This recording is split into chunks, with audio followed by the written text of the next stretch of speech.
Today I'm going to take you guys on a journey to West Africa, and we are going to stop by in the country Nigeria, Delta State to be precise, because that is where I learned how to make this particular egusi soup pepper soup recipe.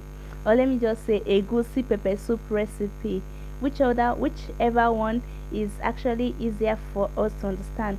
Now you see me roasting the melon. It is totally optional, but I love to roast my melon. It gives that aroma like a burnt peanut or roasted peanut. Now the ingredients here is crayfish, seasoning powder, pepper powder, salt, pepper soup spider, and this particular one is the melon, the roasted melon that I have grinded. You can see the color.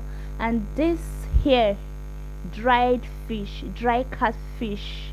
This is what we call native fish in Nigeria. There are different type of dry fish though. We have the river fish, we have stock fish, a lot, and that's clove. I'm going to blend everything together with this pepper. So this is me adding the pepper into the blender and the cloves. Now you can use uda. There's a pepper soup spice called uda. Then we have the other one called calabash nutmeg. That one too is a pepper soup spice, so you can use any of that, but for me I'm using ready-made pepper soup powder, pepper soup spice powder. So it's already been grinded everything, so I'm just going to blend the peppers and the melon together. After that, I'm just going to go ahead to wash the catfish very well.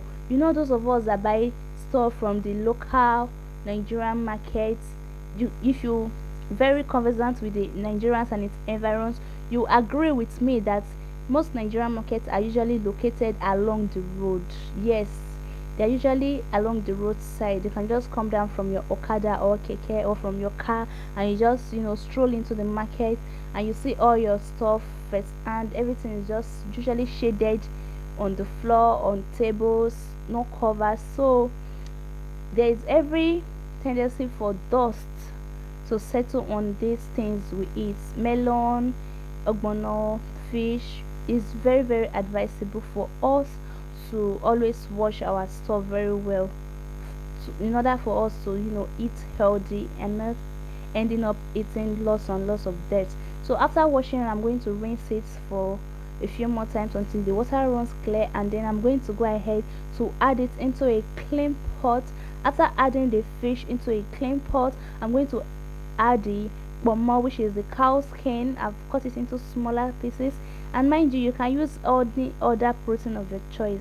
Now this is me adding the pepper soup spices, seasoning powder, pepper powder, and a little bit of salt, and then some amount of water. Yes, don't forget you can use chicken, ogufe, which is goat meat, cow meat, fresh fish, tilapia, river fish, any protein of your choice. Just do it according to your pocket, according to your taste buds. So now the fish has been properly cooked. I checked it, now it's very soft. I'm just going to go ahead to add the blended melon seed. Remember, the melon was roasted, so there's no need for us to cook it for so much time. But if you are using the raw melon that has not been roasted, I'll advise you to cook it for a very long amount of time, like let's say 30 minutes. It should be on the stove boiling very well for 30 minutes. The reason I'm advising this is because if you just go ahead and cook it for a short time, it may upset your stomach. Okay, so now the egusi soup is almost ready. I'm just going to go ahead to rinse in all the remaining melon, grinded melon that was in the blender. Then I'm going to add a little bit of salt. I tasted it, the salt was not enough, so I'm adding more crayfish. Oh, I haven't added the crayfish before, so I'm just going to add the crayfish. The crayfish will also serve as thickener to the soup, and then we're going to let it boil very well. We're going to allow it to cook for a very long time, for like 10 to 15 minutes. It will boil very well. So while it's boiling, I'm going to go ahead to slice the vegetable. This is scent leaf, so I just add just little amounts of scent leaf and still allow it to boil. So good. This egusi soup is very good. You can eat it with your fufu, eba, pounded yam, semo, wheat swallow, wheat fufu, any kind of fufu of your choice.